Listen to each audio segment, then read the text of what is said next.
మొక్కజొన్నలు పండించి వరి పంటలు పండించి కూరగాయల తోటలు పెడితే పంటలు మొత్తము చేతికొచ్చి మార్కెట్లకు వేసుకపోతే గిట్టుబాటు ధర కూడా రాదని చల్ గా పంటలతోనే నాకు పడతలు పడతట్టు లేదని అనుకొని కర్ణాటకలో ఓ రైతు ఖతర్నాక్ కమాలు చేసి ఓ పంట వేసిండట. ఆయనతో పోలీసులు పట్టుకపోయారట. పంటేస్తే పోలీసులు పట్టుకపోవడేందే బాలన్న అంటారా? చెప్తా పారి.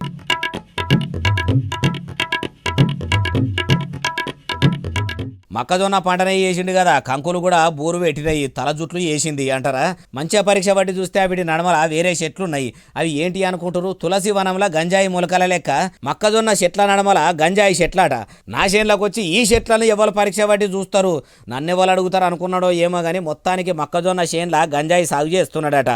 అసలే మన పోలీసులు మురక చూసి దొరకబట్టే బాపతాయి. అందుకే కర్ణాటకలో ఉన్న పోలీసుల ముక్కులకు తోటలున్న గంజాయి చెట్ల వాసన గుప్పున వచ్చి చూస్తే ఈ కథ బయటపడ్డది. గంజాయి పంట ఏసుడు తప్పని ఎరుకుండి కూడా ఎందుకు వేసినావు అంటే, తతిమ ఏ పంట వండించినా ఆరుగాలం కష్టము బూడిదలో పోసినట్టే అవుతుంది, ఇది అట్లా కాదు, మంచిగా లాభం వస్తుందని వేసినా అని చెప్పిండట. ఇంత మంచి ఐడియా నీకు వచ్చినందుకు నీకు మేము మర్యాదలు చేయకుంటే ఎట్లుంటుందని సర్కారు వారి లాంఛనాలతో చక్కగా పోలీస్ స్టేషన్కు పట్టుకపోయి కేసు కట్టిరట, అరెస్ట్ చేసిరట.